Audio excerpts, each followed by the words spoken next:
موضوع الشان والبعثة المغربية بما فيها المنتخب ورحلته نحو الجزائر. تتعرفوا بأن الجزائر قررت غلق الأجواء مع المغرب وقطع العلاقات، فالمغرب خصو يتنقل إلى الجزائر إلى قسنطينة باش يلعب. لقجع عنده شروط، قدم الشروط، تعنتت الجزائر تتقول بأن الأمر بيد الكاف إلى آخره. لقجع تقول لك لا، حنا بغينا ترخيص، حنا عندنا الطائرة ديالنا ديال الخطوط الملكية المغربية اللي غتنقل البعثة، خاص ترخيص على أن البعثة المغربية تهبط في قسنطينة إلى آخره.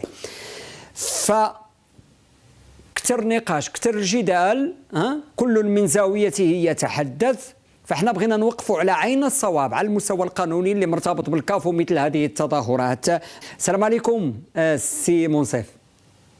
وعليكم السلام. بداية لحدود الساعة أظن بأن الجزائر باقي ما عطاش شي باقي ما خرجاش يعني بجواب صريح حول ما طالب به فوزي لقجع. هذا إن شئت، ولكن ربما بالنسبة لي أقول بأنه الكاف التي ننتظر ردها. لا أحد تحدث مع الجزائر ولا أحد قال بأنه المغرب ينتظر ردا من الجزائر. صحيح الجزائر معنية بحكم أنها محتضنة للدورة، هنيئا لها باحتضانها لهذه الدورة، لكن فوزي لقجع في اجتماع المكتب الجامعي كان واضحا وهو يقول بأنه مشاركة المغرب رهينة بتوجه مباشرة لقسنطينة، وراسل في هذا الإطار راسل الكاف ولم يراسل الجزائر. يجب أن نوضح نقطة أساسية، وأنه سواء في دفتر تحملات الخاص بالكاف أو حتى بالنسبة لدفتر تحملات خاص بكأس إفريقيا للمحليين، هناك بند سواء في البند الثاني في كأس في النظام الأساسي للكاف أو البند الثالث في كأس إفريقيا المحليين دفتر تحملاتها، يشير إلى أنه تتأسس في كل دورة وكل تظاهرة لجنة منظمة محلية تكون تحت إشراف الكاف، وسلطتها لا تتعدى سلطة اللجنة المنظمة تابعة الكاف. إذن فالتصريح الذي ربما لخبط البعض هنا بالمغرب عندما خرج السيد رشيد أوكالي رئيس اللجنة المنظمة لكأس إفريقيا المحلي الجزائر وقال بأنه الجزائر مسؤولة عن التنقل بداخل الجزائر، وبأنه لا علاقة لها بما يرغب فيه فوزي لقجع أو المغرب، وبأنه الجزائر ليست مسؤولة عن النقل وإلى آخره، علما أنه هذا التصريح فعلا قال تصريح، ولكن هو حدوده حدود جغرافية الجزائر، نحن لسنا معنيين به. لماذا؟ لأن في الأصل ليس أحدا لم يطلب منه أحد أن يرد على المغرب. المغرب يتعامل مع اللجنة المنظمة التابعة للكاف وهي مستقلة، وسلطتها أحيانا تتعدى سلطة اللجنة المنظمة المحلية التي يشرف عليها رشيد أوكالي، وأكثر من ذلك أن أحيانا تدفع اللجنة المنظمة المحلية إلى أخذ قرارات وتدفع الحكومة الجزائرية على قبولها. هذه هي اللجنة المنظمة الأصلية داخل الكاف التي ننتظر ردها. بعد ذلك جاء وزير الشباب والرياضة الجزائري ليعيد نفس الأمر ويتحدث عن السيادة ويتحدث لا خلاف في ذلك، والسيادة الجزائر محفوظة ولها رجالتها وإلى آخره، لا أحد يناقش في ذلك. لكن عندما نتحدث بمنطق عقلاني سنناقش أولا جانب متعلق بالتنظيمي ثم الجانب المتعلق بالأخلاقي أو العروبي فينا. نحن قدمنا وفق ما يملي علينا القانون ومن المساطر، قدمنا طلبا من أجل توجه المغرب مباشرة.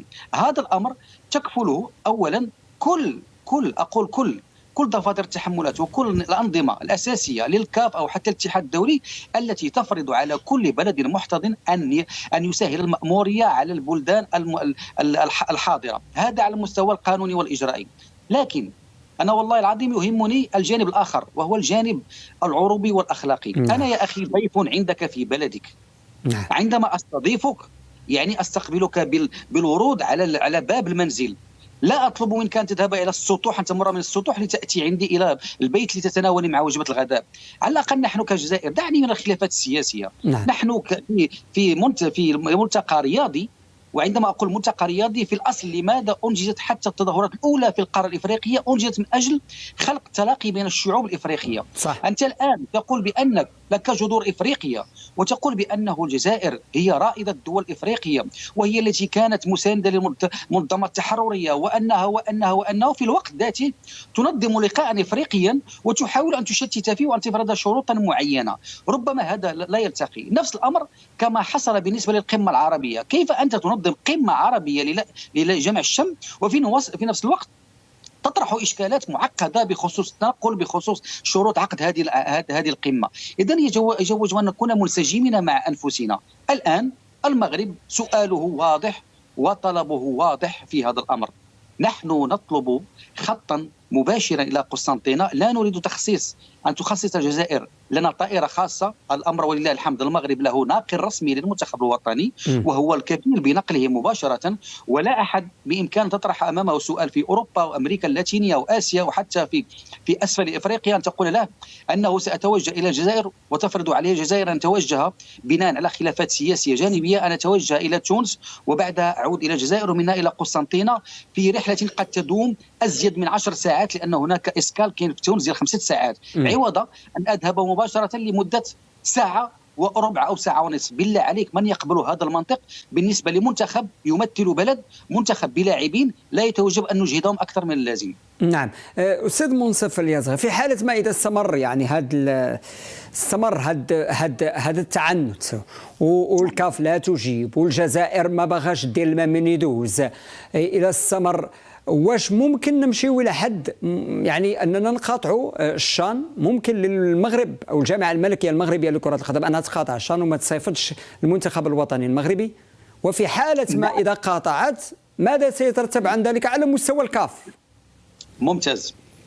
اولا الطرح المغربي كان واضحا، ليس فيه خيارين وليس فيه تسهيلات وليس فيه منطقة رمادية. قال هناك منطقة سوداء وهناك منطقة بيضاء. المنطقة البيضاء هي أنني أشارك وفق ما طلبته، والمنطقة السوداء وهي أنني لن أشارك في حالة رفض طلبي. إذا الأمر منتهي. إذا رفضت الجزائر والكاف، أنت المغرب ينتظر تلقي جواب الكاف، فإن المغرب لن يذهب إلى هناك. هذا أمر واضح لا خلاف فيه. الامر الثاني في هذا الامر في حاله رفض الكاف بناء على جواب الجزائر، فهناك اولا الجزائر هي المخاسره. لماذا؟ لسبب بسيط. في الوقت الحالي لو كان هناك ذكاء عند اللجنه المنظمه ستقول بانه المغرب الذي خلق الحدث طيلة شهر المونديال والكل يتلهف للبحث عن هذا البلد لملاقاته أو على الأقل لمعرفة هذا البلد. نحن كبلد جار يربط عدة أشياء من دواعي نجاح الدورة أن يكون المغرب حاضرا. هذا منطق الأشياء. إذا كنت تفكر بمنطق كروي صرف فإنني أبحث عن أي منتخب كروي متألق يكون حاضرا في الدورة. صح. في حالة غياب المغرب من بقي في البطولة؟ لا توجد مصر وتونس التي لم تشارك في التصفيات. من يبقى؟ هناك دول السودان، مدغشقر، موريتانيا. بالله عليك، لا مع احترامي لهذه الدول، لكن ربما ماضيها الكروي وحاضرها الكروي لا يوازي حتى يوم واحد في مونديال قطر عاشه المغرب. إذا الجزائر ربما تضيع على نفسها هذه الفرصة وهي حرة في ذلك، لأنه ربما ضيعت فرص كثيرة سياسيا واقتصاديا وحتى رياضيا. بالنسبة للعقوبات أو التي تحدث عنها سيدي، بالنسبة للمغرب الأمور واضحة جدا. هناك ثلاث حالات تتحدث عن العقوبات. حالة التي تنسحب فيها بعدما أن تكون سجلت نفسك في التصفيات وهي تصل إلى 100,000 دولار. ثم الحالة الثانية التي تنسحب فيها قبل إجراء القرعة وهي التي تأتي ب$100 والغياب عن دورتين، ثم الغياب على بعد 20 يوما من انطلاق الدورة وهي التي تنطبق على المغرب ويؤدي فيها المغرب 150,000 دولار مع الغياب دورتين. هذا على مستوى العقوبات بالنسبة للمغرب. بالنسبة للجزائر التي في حالة رفض اللجنة المنظمة للكاف بعد ورود جواب الجزائر عن رغبتها في عدم استضافة المغرب بالشروط التي طرحها، فالقرار يعود إلى الكاف. وأعطيك ربما هناك سابقة المغرب سنة 2015 الذي رفض احتضان دورة كأس إفريقيا، والمغرب دافع عن حقوقه وشروطه وإن اختلفنا معه آنذاك، لكن هناك دفعات ربما لا ندري أسبابها بخصوص تأجيل كأس إفريقيا الكاف 2015. الكاف اعلنت بان تطبق القانون، طبقت القانون، والقانون يفرض انذاك انه المغرب الذي رفض استضافه هذه الدوره محكوم عليه بالغياب على جميع التظاهرات على المنتخبات والانديه على الصعيد الافريقي، مع اداء غرامه ماليه تعويضا على ما حصل بالنسبه للشركاء والمحتضنين والمستشهرين. المغرب توجه انذاك الى الطاس وفاز بالقضيه بحكم بحكم انه اكد وجود قوه قاهره. هذا هو السر في نجاح المغرب في 2015، انه نجح في تجاوز تلك العقبه وفاز على حياته الذي كان ربما مستاء من تراجع المغرب عن استضافه الدوره، ولم يكن متراجع المغرب بل طلب تمديد الاجل بحوالي 6 أشهر. بالنسبه للجزائر الآن القرار بيد الكاف التي لها الصلاحية في تأويل هذا الأمر وفق ما تراه داخل لجانها، لكن على الجزائر أن تعد نفسها لمعركة قانونية، لأنه أنذاك يجب أن تثبت وجود قوة قاهرة عدم استضافتها لمنتخب، أن تؤكد رفضها هل كان بناء على أسباب موضوعية أو أسباب ذاتية، ربما ذاك شأنها مع الجانب مع الكاف. بقي أن أشير بأنه هذا الأمر ربما يسيء إلى صورتنا كعرب. إذا كانت قطر منحت صورة طيبة ورفعت الصورة النمطية على الدول العربية الغير قادرة على التنظيم وأعطت صورة كبيرة للعالم، وأضاف إلى ذلك المغرب الذي قال في قطر بأن كرة القدم العربية بإمكانها أن تحلم بأن تصل إلى أقصى مدى، الآن تأتي الجزائر لتضعنا أمام العالم مجددا في وضعية خلاف بسيط يسري على مختلف التظاهرات، بما فيها التظاهرة الرياضية التي أعود وأقول أنه الرياضة خلقت وأسست للتلاقي وليس لتصفيات حسابات جانبية. نعم أستاذ منصف، هنا دور الكاف الآن. الجزائر كما تنقولوا بالدارجة ما دارش الماء من يدوز. الجزائر تعنتت وما كاينش جواب، وحتى أنه رغم أن الأمر بيد الكاف، ولكن أنا كدولة كما قلتي نحافظ على العروبة، نحافظ على القيم اللي تتربط ما بين الدول، ونقول ما فيها بأس، استثناء رغم قطع العلاقة، وهذا السياسة بوحدها، الرياضة بوحدها، استثناء غادي نديروا احنا رحلة مباشرة إلى قسنطين، هكذا يعني منطق الرياضة والروح الرياضية. ولكن الجزائر الآن متعنتة وما بغاش. المغرب لقجع يصر على أنه خاصها تكون رحلة مباشرة، لأنه منطقيا كما قلتي ما يمكنش أنا نخلي رحلة فيها ساعة وربع ولا ساعة ونص ونمشي ندير رحلة فيها 10 ديال السوايع وكثر. على أي هنا دور الكاف أستاذ منصف، أين يتجلى دور الكاف؟ نعم، دور الكاف يتجلى في أنه أولا تحاول تقريب وجهة نظر، وثانيا تفرض احيانا سلطتها على البلد المضيف او حتى على البلد كالمغرب. يجب ان هناك كاف، هناك مؤسسه، لا يجب ان نقول بانه ذلك الطرح الذي يتداول بانه المغرب مهيمن على الكاف. اذا كان المغرب مهيمن على الكاف فذلك لقوه المغرب ولقوه ممثليه داخل الكاف. البعض الجزائر تتحدث عن فوز القجع، كما انه جريمه ان يكون لديك عضو داخل الكاف وقدرته والكاريزما الخاصة به جعلته أن يكون مسيطرا على الكاف. هذا أمر عادي في جميع المنتديات الدولية. تعرف سيدي بأن الأمم المتحدة هناك دول مسيطرة على كل ما يجري داخل هذه المنظمة، حتى على مستوى التجمعات الإقليمية دائما هناك تكون دولة مهيمنة. في الخليج تجد أن السعودية لها حضور أكبر. هذا أمر عادي جدا. الإخوة في الجزائر عندما يتحدثون عن المغرب وعن قوته وعن قدرته على استضافة الملتقيات الدولية يقولون بأن هناك كولسة، وأعتقد بأنه الكولسة كتعريف ربما يعرفونه جيدا الإخوة الجزائريون بدليل ما فعلوه بقضية الصحراء المغربية عندما مارسوا كواليس في أقصى تجلياتها بخصوص معاكسة الطرح المغربي ودفع الأموال وكذا. إذن لا يتحدث عن الكولسة بل يجب أن نتحدث عن استعمال النفوذ. أعطيك مثالا بسيطا. المغرب إن كان يريد فعلا أن يدمر هذا الشان، علاقاته مع الدول الإفريقية قد تدفعه إلى دفعها إلى سحب منتخباتها. أقول هذا فرضا لو كان يريد، لأنه المغرب علاقته طيبة مع عدة دول إفريقية، والعلاقات الإفريقية غالبا تنبني على هذا الأساس، على أساس مصالح. ليس في العيب أن تكون هناك مصالح. عندما أتقدم للترشيح نفسي في الكاف فإنني أستغل علاقتي السياسية، هذا أمر عادي جدا. هم يعتبرون ذلك ككولسة ونسوا بأنه أيام محمد روروة عضو الجزائري في الكاف كان أيضا يمارس الكولسة، وكنت شخصيا أغبط الجزائر على وجود محمد روروة الذي يدافع عن مصالحها. إذن كيف عندما يكون عندي عضو تبدأ في الحديث عن وجود كولسة؟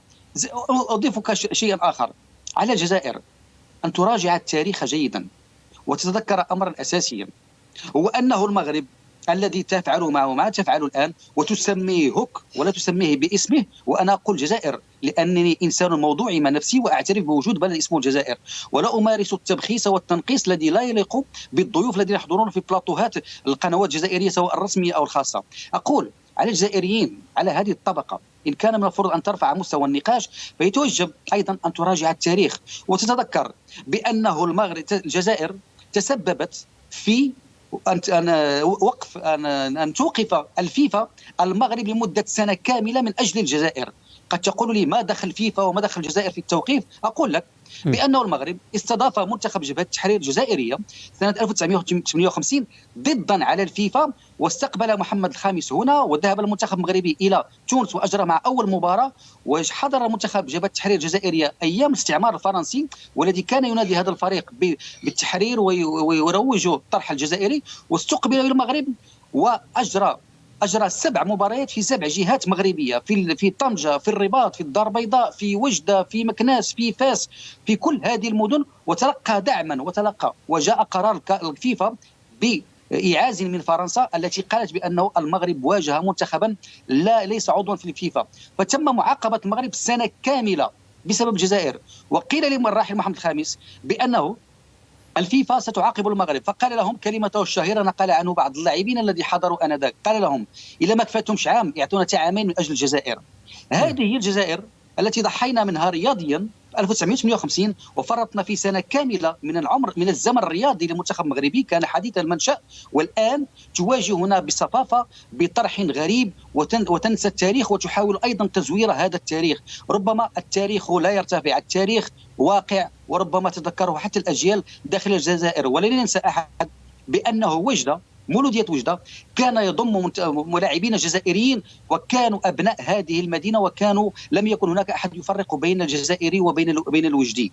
الجزائر نست كل شيء وتمارس لاعبا ربما صغيرا لا يتناسب مع دولة تقول بأنه دولة ذات ماضي، والدول التي عريقة في الماضي ربما لا ترتكب أخطاء بهذا الحجم.